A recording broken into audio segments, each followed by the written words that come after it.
McCarthy, can you hear me up there? We're good? May I ask that you please stand for the Pledge of Allegiance? I pledge allegiance to the flag of the United States of America and to the republic for which it stands, one nation, under God, indivisible, with liberty and justice for all.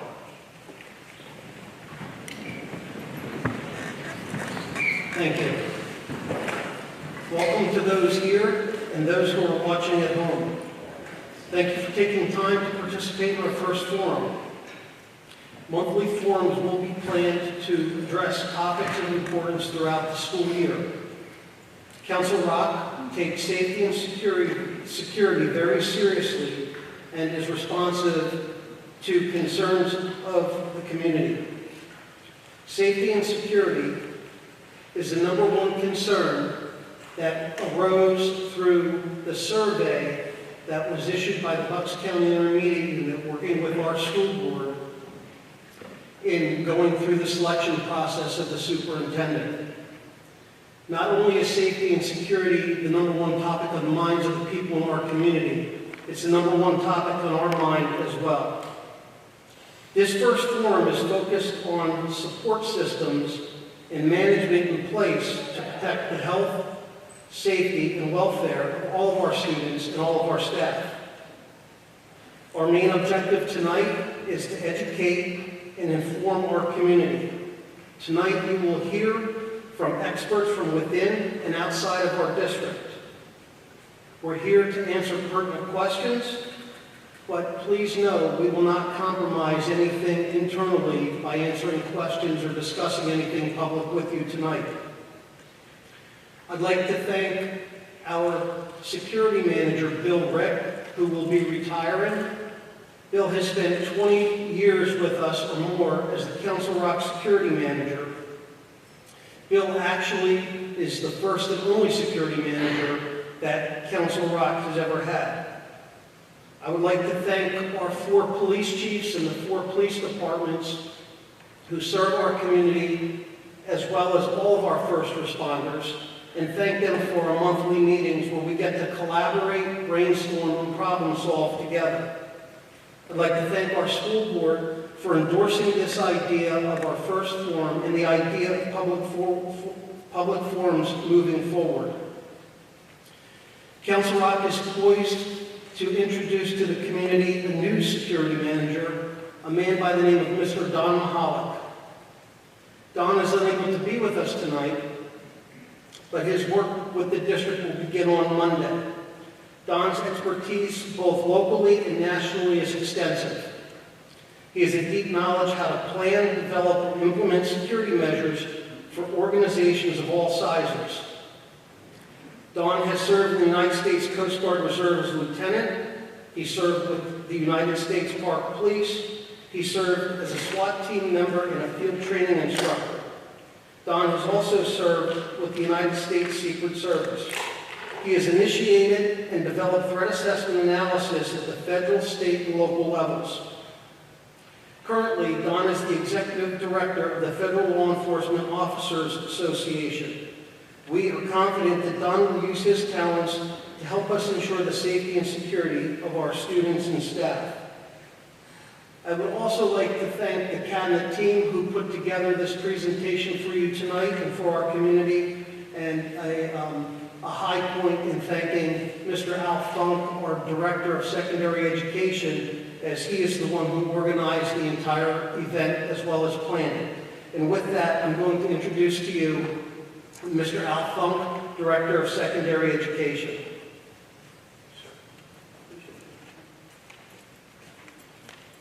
Thank you, Dr. Sanko. Good evening, folks. Thank you to everyone for coming out to discuss this most important of topics. I would like to give everyone a sense of how the evening will unfold and what our structure or pathway will be. We will begin by sharing information on the mental health component of school safety, counseling services, social and emotional well-being, and that will be presented by Council Rock social worker, Mr. Mike Fiore. Then we will transition into the physical infrastructure component of safety and security. This deals more with doors, surveillance, cameras, technology, and this will be presented by Mr. Matt Frederickson, Director of Information Technology. Mr. Tim Kenny, Assistant Principal of Holland Middle School, will provide an overview of our current critical incident response protocol, and that, as many of you know, is ALICE, which is an acronym which stands for Alert, Lockdown, Inform, Counter, and Evacuate. We are also very fortunate to have with us this evening Kasey Kollar from the Bucks County Intermediate Unit, along with Assistant District Attorney Megan Strickler, to speak about countywide resources devoted and allocated to school safety and security, and also about the Safe to Say Something program. Dr. Sanko will retake the podium, if you will, to speak about the school district's relationship with first responders and our 4 local police departments.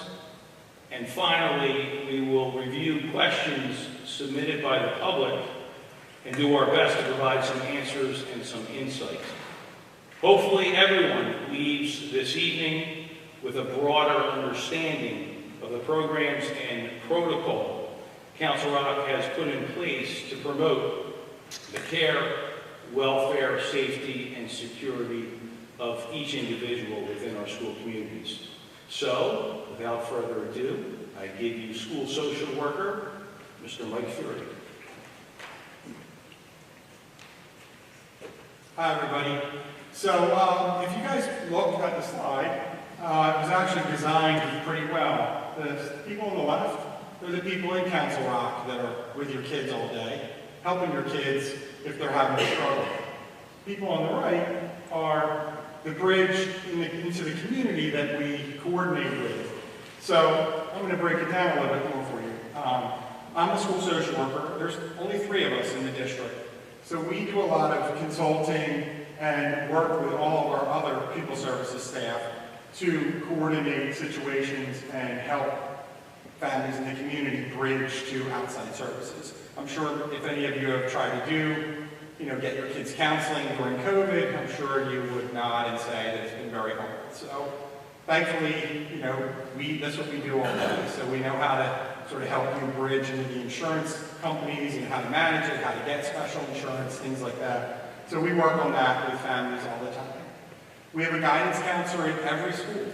Obviously at the high school and the middle school we have more than one, but all 10 of our elementary schools have a guidance counselor also, which is a really great change. And if any of the kids come down and need to talk to someone, they have someone right away that they can talk to. Our school psychologists, they do a lot of testing, but they help us, figure out what kids are struggling with and help us figure out better ways to help them learn. Our nurses are involved in any number of things, from just if the kids aren't feeling well that day, or helping us manage situations where maybe they have an eating issue or something like that. So our nurses are a big help with that. And lastly, we have our CARES coordinators. We have 4 of those. We're one of the few districts that actually have that position. And what they are is what would be called a student assistance program coordinator. So they help, like everyone else does, they help families bridge their child's needs to the community for more long-term help. So all of the people on the left are also trained in a suicide prevention model that everyone in Council Rock, all the professional staff have been trained in for, I think this is the 10th year. It's called QPR. It's really simple. It sounds like CPR. And it's just meant to have a common language for all of our staff and all of our kids to know how to manage that crisis situation. And that will lead into how the staff in Council Rock lean on places in the community. So the Council of Southeast Pennsylvania, they are essentially the student assistance program. They provide us with a person that comes in. They can do a drug and alcohol and mental health assessment on a student, and then provide them with resources that their insurance pays. It's common practice for me to, stumble across someone who, oh, you can private pay for that or whatever. it's hard to do that for a long time. So we really try and make sure that people's insurances can help them with that service. Lenape Valley Foundation, that's our base service unit. There's one in each part of the county, and they do a ton of stuff. They have, all levels of care, other than hospitalization for kids. And, you can walk in there and get your kid counseling, get psychiatric work, stuff like that. But most importantly, we interact with them because they run the mobile crisis in Bucks County. And that's, birth to death. That's all ages. So they're the ones that are going to go out to kids' houses, come to the school. Sometimes, if they're too busy, which sadly they are sometimes, they call. We will sit in the office with a parent and a kid and get them on the phone sometimes. So they're a great resource. Nova is a great resource. Nova is a very broad agency. They help us manage our crisis situations. They trained many of us on how to manage a crisis. And they also send a worker into our schools to do some counseling for kids that have been the victims of a serious trauma. We also have a great working relationship with juvenile probation and children and youth, and they help us get services for kids as well. Lastly, I'm not going to talk too much about it because Megan's going to talk about it, but all of those people interact with the Safe to Say program. I'm sure everyone here is familiar with it. We train all of our kids on how it works, when to do it. We start that in 6th grade, and they use it. And it's an anonymous way. If they're not feeling okay about telling on their friend, they can put it in and we manage it right away. And I would be remiss not to say that we partner with our police for them. They are out there all the time when we're not in school helping us manage these situations. So if they go out on a Saturday night, Monday morning, the school district is picking that up and trying to manage the ball from there. So that's what we try to do to help. If you guys need any help or know anybody that does, just reach out to someone at your school and they'll find one of those people that'll try and get back to you and help you out. So it was nice meeting you.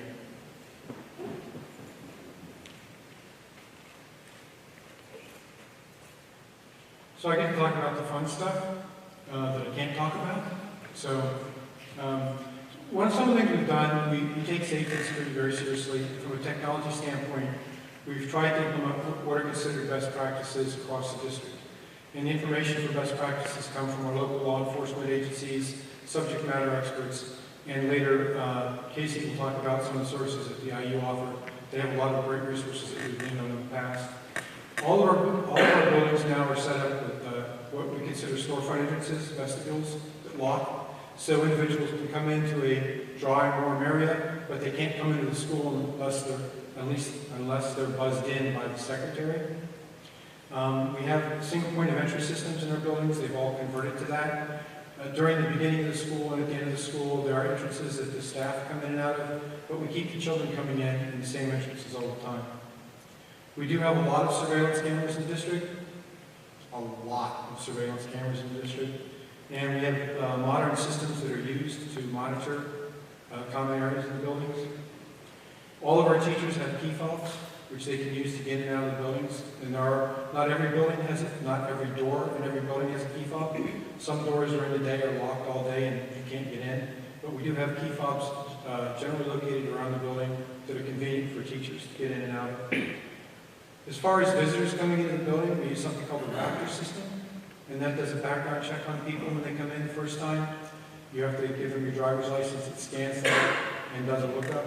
And we have protocols in place if someone comes up that shouldn't really be allowed in the building. Visitors in the building are required now to wear visitor badges.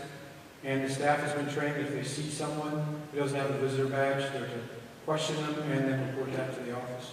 So we know about these things. Classrooms are set up in a way that they can be secured in an emergency, and we practice that regularly throughout the year.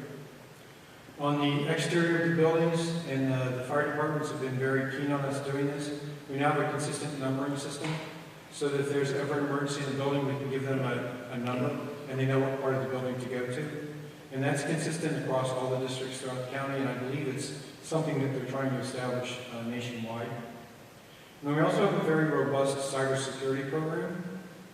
And that's pretty much all I'm going to say about that. So thank you for coming. Appreciate it. Appreciate the questions that we got.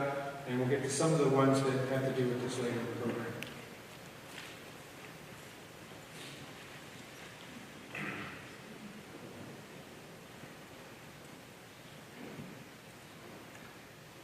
Good evening, everyone. John Wooden once stated, "It's too late for preparation when opportunity strikes."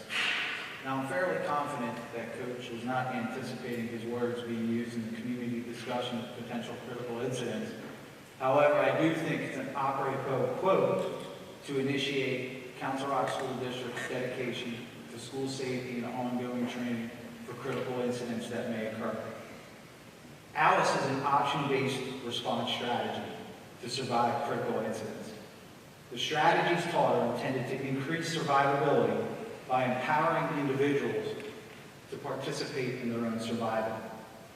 ALICE is a peer-reviewed industry standard. It's supported by our 4 local law enforcement agencies, and we have been providing ongoing training to all of our students, all of our faculty, and all of our staff since 2018. As Mr. Funk mentioned, ALICE is an acronym for Alert, Lockdown, Inform, Counter, and Evacuate. ALICE protocols are not meant to be linear or sequential in nature. Rather, our training focuses on 2 categories: awareness and communication, which encompasses the A for alert and the I for inform, as well as response options, which encompass the E for evacuate, which is always the primary objective when possible, but it's not always possible, which leads to the L, which is lockdown. More specifically, it's an enhanced lockdown where barricading entry points may be optimal, as well as counter, which is if in close proximity, distracting that individual. Essentially, through alerting everybody of danger in real time, using plain language as opposed to code words, we will afford our teachers, our students, or anyone for that matter, to pick a response option that's most appropriate for any given situation. It's important to realize it's option-based. The ALICE program in itself has an embedded K-12 curriculum that our administration is constantly reviewing, adapting to meet the specific needs of our community here in Council Rock. The training that we implement aligns with ALICE's curriculum. It's age-appropriate, and is further differentiated not to only meet the developmental stages of our students, but also the needs of our special education population.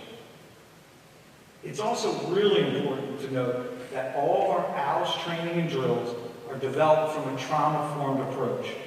Guidance counselors, social workers, administrators are readily available to all students, faculty, and staff pre and post any drills or trainings that we run to ensure that their needs are being met. Because of any unique individual's backgrounds, the bottom line is these are very emotional topics to speak about.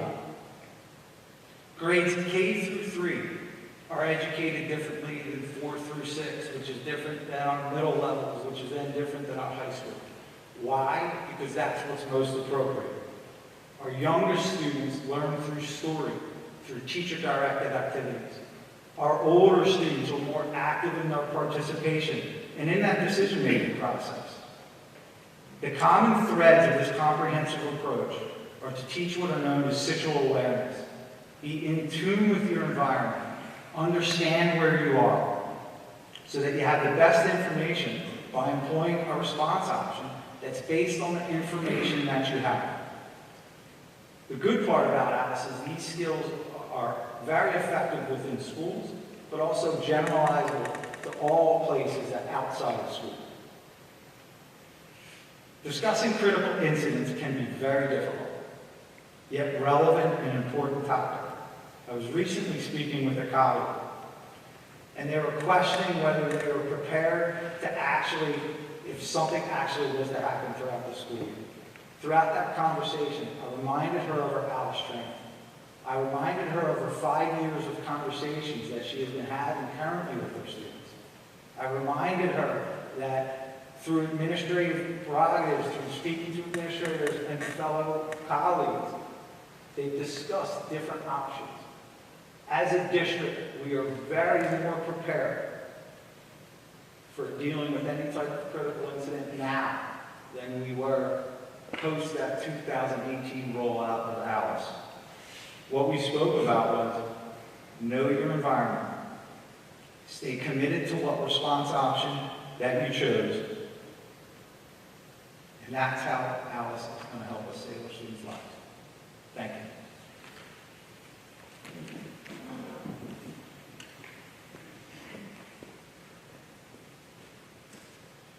Good evening. So the Bucks County Intermediate Unit has a lot of very important roles throughout the county. When it involves safety and security in schools, we lead a number of countywide initiatives which many of us in this room have been a big part of over the past couple of years. Some of these countywide partnerships and initiatives have really led to the development of new programs, new funding streams, and being able to actually unify our efforts across the county so that it looks the same within every district. Our superintendents meet on a monthly basis. They give us continual feedback. I meet with that group a lot, trying to seek feedback of what their needs are, what they see coming up. We meet as a safety and security coordinators group. Those are your designated individuals at every district and career and technical school who is required to meet these requirements. They meet with us. That's called the S3 group, the Bucks County School Safety and Security Group. Additionally, we meet with the chiefs. We actually pull together an annual, and I see a couple of chiefs in attendance right now, so feel free to wave. We pull on an annual basis the chiefs, the superintendents, and the district attorney in at a countywide level, and it's a locked door meeting. We tear down a couple of the walls. We try to really focus on the needs, and we're able to have conversations that, just to be quite honest, don't happen outside of Bucks County. That's a very unique outcome, something that we're very proud of. District attorney has shown a lot of support for that as well, and we're able to really tackle some of the really complicated aspects to this work. Some of the outcomes of that work and all of these groups that we're working together, one of the biggest ones is, as you start to walk around your buildings, is the Stop the Bleed initiative. This is an initiative that is now countywide in every public and non-public school building. We've been able to secure SEPA task force money to provide these multi-packs, an 8-pack of Stop the Bleed kits within every public and non-public school building in the entire county. That allows for the same kit to be used throughout the county, so no matter who the first responder is, who the staff member is, whomever is applying that work, that treatment, is going to know exactly what's in that kit and how to respond. Again, one of the first, certainly in the Commonwealth, where we have a standardized protocol across about 450 buildings countywide. Those projects continue to enhance and grow. I know we've done a lot of training down here with your school nurses, and they're now kind of the ambassadors of the Stop the Bleed training and able to train down to every single individual staff member. Another wonderful outcome of all of this work was the I Love You Guys reunification training. We were able to secure training through the I Love You Guys Foundation for not just Bucks County, but all 5 counties in the southeastern PA task force, so that we were all certified and trained on exactly how to do evacuation and reunification in the same manner. This was one of the outcomes from the police chiefs and district attorney's office, who met with us and said, we need the same protocol across the county. That is here. We started that training last year, and I'm very happy to announce that that's led into the first, potentially one of the first in the entire nation, of a countywide reunification task force and a strike team. So these are resources that are available so that no matter what school has to be evacuated, there are resources ready to go as regional assets, what we would call deployable assets, that get sent out to wherever that reunification site is to help support that event. Anybody in the room that's been part of an actual reunification knows that is one of the worst days of your career. The best thing we can do is have all of those resources, all of the people trained, so that we're all on the same page. That is a very proud moment for everybody in the entire county that we're actually able to develop this resource.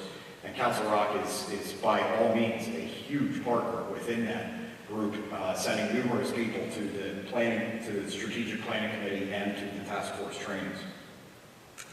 Another outcome has been a unified threat assessment, what we would consider behavioral threat assessment training, and we were just able to train over 185 people countywide on the CSTAG model.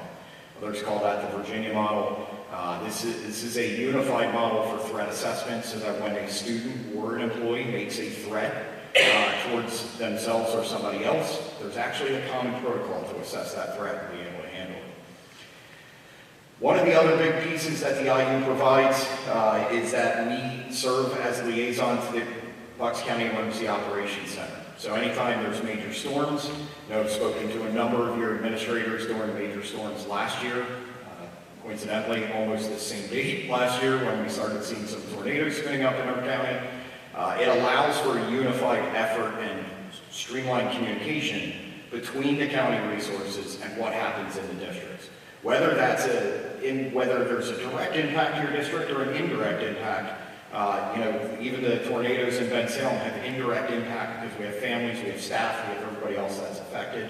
And oftentimes, districts bind together and we're supporting each other as crises happen, right? If you see what happened with the Upper Dublin School District's buildings, they needed a lot of assistance, right? Across county lines, we're providing help, everybody else offered help up. That's a huge opportunity for us all to strengthen our partnerships. As Mr. Frederickson explained a little bit before, some of the other services my team provides are certified physical site assessments. So as we're all preparing to complete brand new funding waves that just got released by the PA legislature, we're helping a lot of the districts through the assessment protocol so that we know that these funds are going to be applied to meet the definition of the grant. Overall, all of these are just a great example of this continued partnership that we continue to build. This is a huge sense of pride throughout the entire county. Every superintendent, every assistant superintendent, all the way to tech directors, facility teams, we all meet to talk about emergency management topics. We identify a new emergency management trainings that are required. And instead of everybody doing it individually, we're able to bind together and really share the load and share the burden across the entire county. So I want to thank you all for having me. Certainly let me know if you have any questions afterwards. Thank you.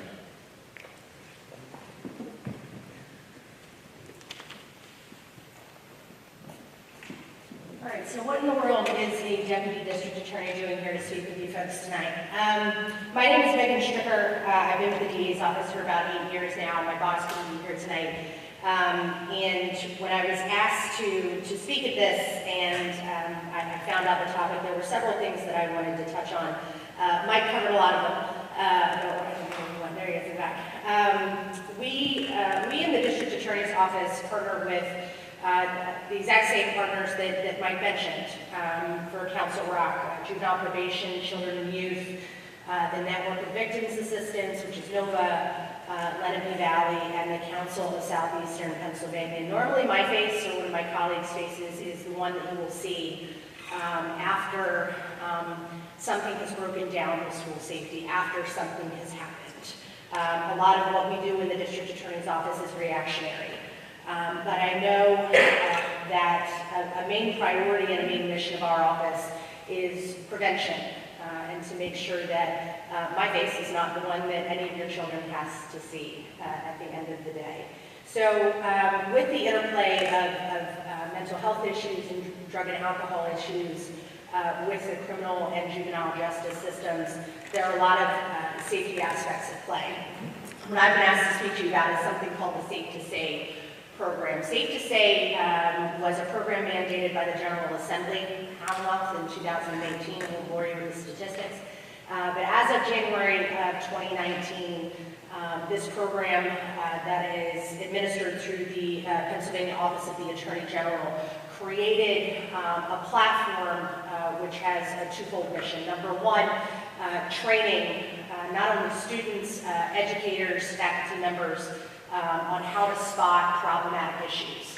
And when I say problematic issues, I mean the obvious ones that we think about: school violence, drugs, threats, that sort of thing, but also more problematic mental health issues that a lot of our students are facing: suicidal ideations, threats of self-harm, bullying, be that in person, or cyber harassment, which is getting to be a huge issue. Not getting to be, it is. The Office of the Attorney General implements this program, and one of the main things it does is it creates a platform through a website. There's also a phone number, which is less used, but more often than not, we all know how often kids are on their phones, how often I'm on my phone, that there's an app to put on their phone. And these kids are told, they're educated in their classrooms on how to use this and what it's for. It gives children, it gives students a method by which to anonymously report issues that are of concern to them, that colloquially put, gets their spidey sense up. More often than not, young folks are going to say something. They are going to broadcast what they're going to do. We've all seen this in national coverage of sort of in the aftermath of school shootings, or in the horrible event of suicide. Somebody said something to somebody at some point, okay? And this platform allows kids an anonymous way to report that. Where does that tip go? Where does that information go? It goes to a 24/7, a manned 24/7 crisis center. And it allows the folks at that crisis center that are trained and partially funded by Sandy Hook Promise to follow up on information, to make sure that they're getting information for the first responders in the room. And it also allows them to disseminate it not only to law enforcement if there is a life-threatening issue, but also to school faculty and staff to address those things. And that happens all of the time. I will say that there have been some discussions of, what are we most seeing across the board. I pulled the most current annual report. Across the board, we're seeing the top three are bullying and cyberbullying, suicidal ideations, and cutting and self-harm. If we can address those issues, and if we can help kids before they act on those issues, it will be a job well done amongst all of us. And that's what this platform is here to do. I will say that the numbers coming out of the Bucks County Intermediate Unit, who sort of, they control the reporting on this, we actually see a lot of reports in Bucks specifically on drug and alcohol issues. Drug and alcohol issues can present a very, very real school safety threat. We obviously want our kids coming to school in a place where they don't have to worry about that, but unfortunately it's the reality of the world that we live in. And again, this application, this platform gives kids a way of telling somebody that there's something wrong, that there's something that needs to be paid attention to, and it relieves them of that pressure of having to be the one to come forward and say it. I'm happy to answer any questions. I work with the Attorney General's office. I don't work for them, but I'm very familiar with this program and this platform, just having a focus in juvenile prosecutions. I hope none of your children ever have to see my face ever again outside of forums like this, but I'm certainly happy to answer any questions that anybody has after this.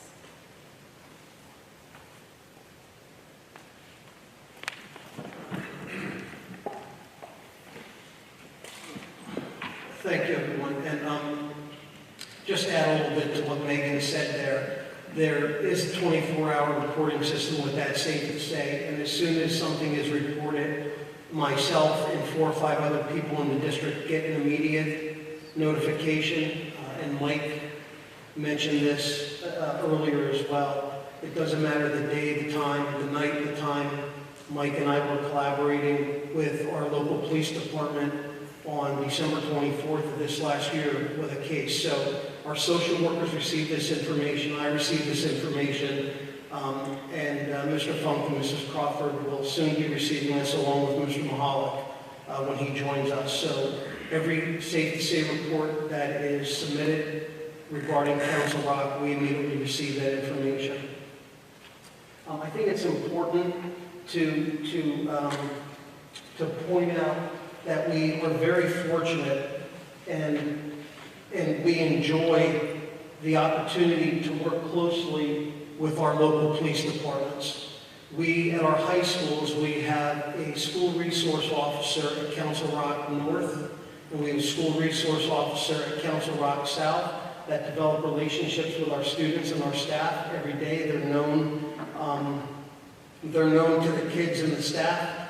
We have a great relationship with our police departments in terms of having an opportunity to speak authentically monthly. We get together as administrators along with our social workers and first responders monthly to discuss topics, to discuss items, to discuss concerns that we may have. And we work hard on fixing, correcting, tweaking anything that the experts for safety and security suggest to us. We're glad to partner with our police departments. Our schools oftentimes are used for trainings. In fact, just last week, Mr. Funk and I had a chance to join Chief LeComp in Northampton Township Police at the former Richboro Middle School for a training, and we're looking forward to Chief Hearn in the Newtown Township Police Department offering a workshop-like seminar right here in this building in the coming months. So on behalf of the district, I would like to thank all of the first responders, all of our social workers, and everybody that gathers with us monthly to discuss issues that may be on the forefront, and we want to be proactive rather than reactive as Megan has to do in her line of work.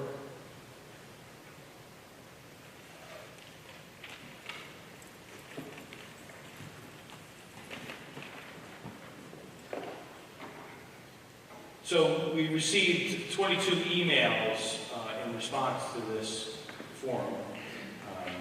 Some of the emails were more statements than questions, which we appreciate. Our security team read each of the questions, and we tried to organize them into topics or categories. So we kind of had 7 broad-based topics or categories, and we're going to reflect that in the questions that we're going to project on the screen in a moment. We'll do our best to answer these questions. Certainly, we will be available after this presentation down in the front of the auditorium if you have any lingering questions or things that you want to speak about but not necessarily publicly. So we're going to project a question, and then the appropriate Council Rock staff member will take a crack at the response, and I'll start with the first 2. What is the district policy on arming teachers or firearms in the building? So I hope we've established the theme that safety and security are always our highest priority. Law enforcement is the only authority currently legally permitted to carry a firearm into a school building or campus. And this is in keeping with Title 18 of the Pennsylvania Code, prohibiting firearms in school buildings. As members of the law enforcement community, our school resource officers do carry firearms. Unless and until the legislation changes, the decision to arm teachers is not within our purview. Second question, how does the district manage the safety issues surrounding doors or prop doors? There are a lot of questions about prop doors. In consultation with our local law enforcement agencies, we are taking the following measures for door securement. Teachers practice regular safety routines that include the securing of all doors and windows. We have increased vigilance of our perimeter doors in particular by staff members. There is consistent messaging to staff and students, whether that's via faculty meetings, morning announcements, classroom announcements, on not propping open doors and making sure that we direct visitors to the single point of entry at the main entrance. We have invested in signage, which also directs any visitors or substitute staff to this single point of entry at the front entrance. Classroom teachers receive specific securing of doors information and training through our ALICE protocol that we spoke of this evening. And administration and security emphasize in particular proper protocols for door securement when it comes to outdoor recess, physical education classes, or other outside activities.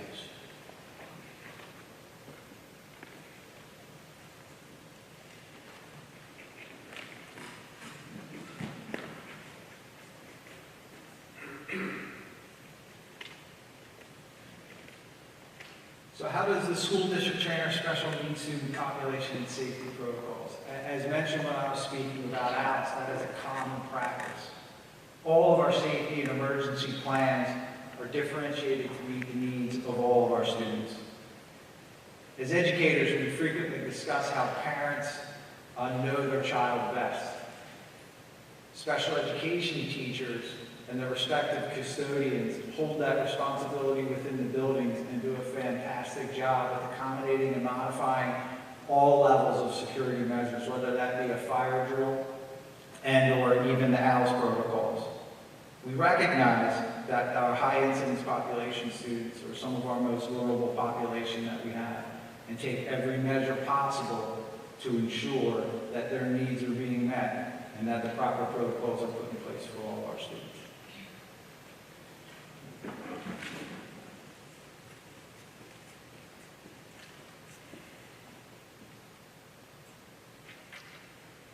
What is the signing up process at the elementary level, and how does the district safeguard against prohibited adults from picking up a child from school?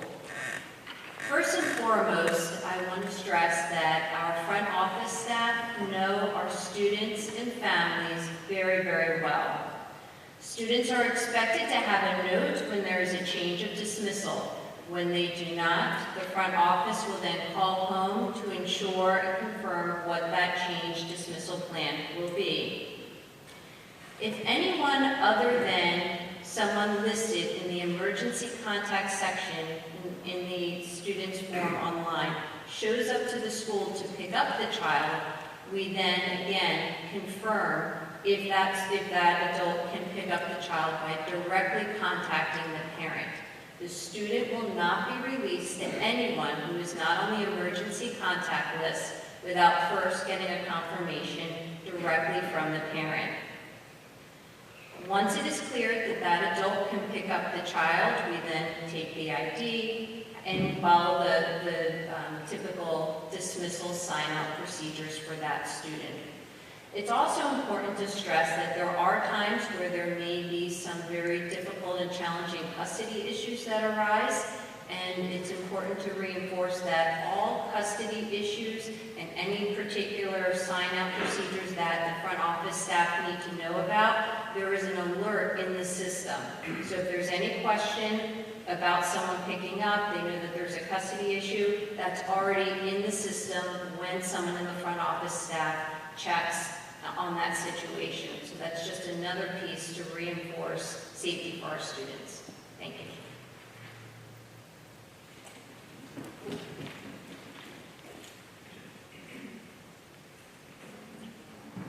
What is Council Rock doing to prevent people from breaching school buildings? A lot. Thank you. We have training, regular training for our staff. Other staff can't go into a lot of details because that would just not be good operational security. What I can say is that we have regular drills with the staff. We do a lot of educating with the staff. We talk about this constantly with the local law enforcement officials and ask for their advice. They do periodic building checks unannounced, which are fantastic for us. Last year, they really upped the number that they did for us, and it was great because it really helps us identify weak areas that need reinforcement. So we do a lot, I want to say training again because we do a lot of training, and we do a lot of drills that are unannounced, and one of the things that our security staff has been picking up on is doing those as well. We've also talked to the staff in terms of leaving the doors open, propped open, and we have procedures and processes in place to notify us when that occurs. That's really about all I can say. Thank you.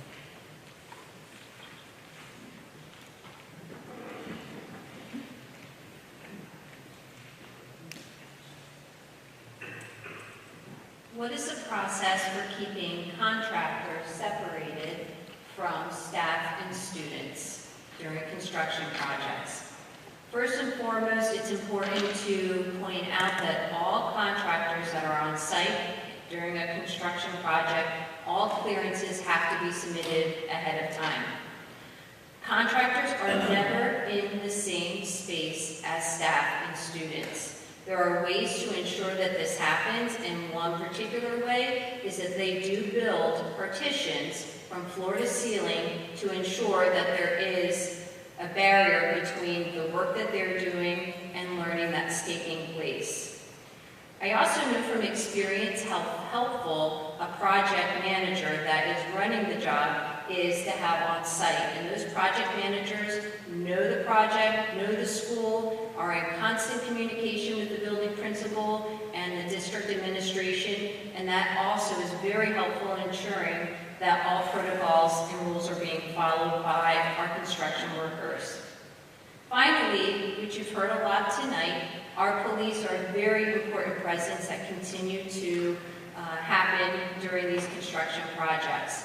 They follow the protocols by going into the building, checking to make sure that everything is secure, learning is happening as it should, and communicate regularly with the building level administration. Thank you.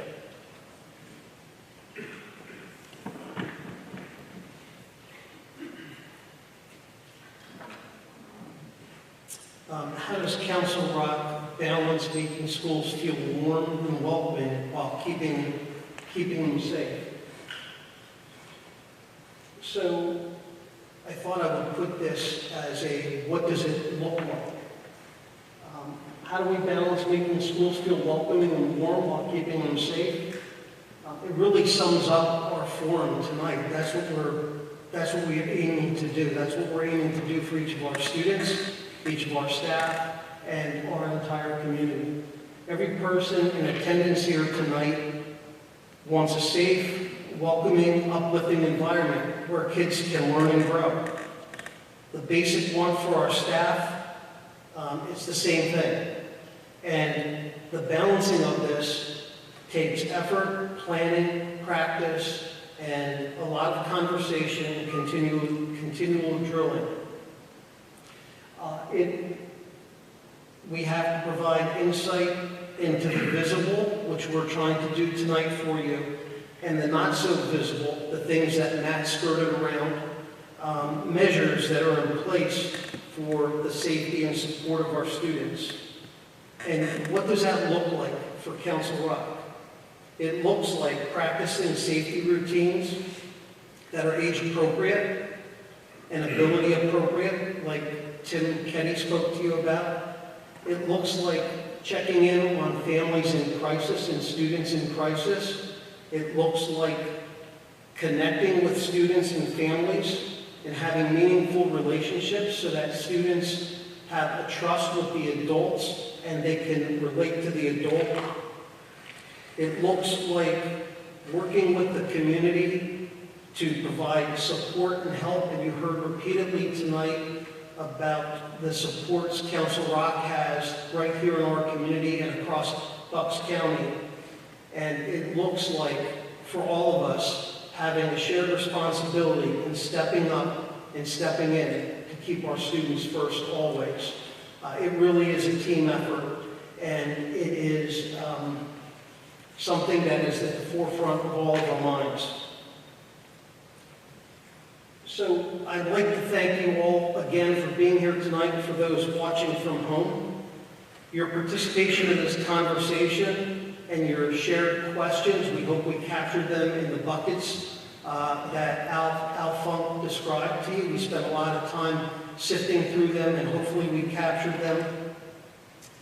Your participation and your help in this makes us a stronger community, makes us more successful in being supportive and helpful for our kids.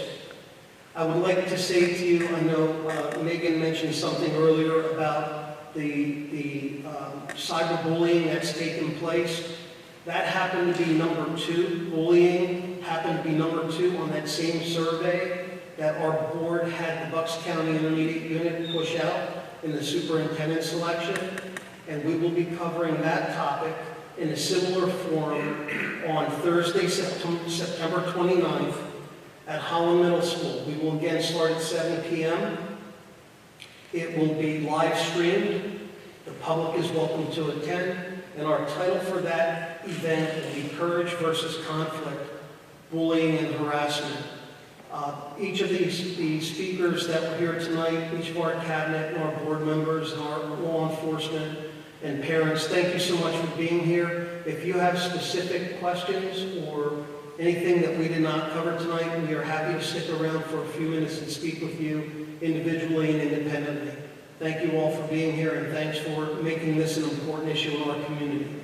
Appreciate it.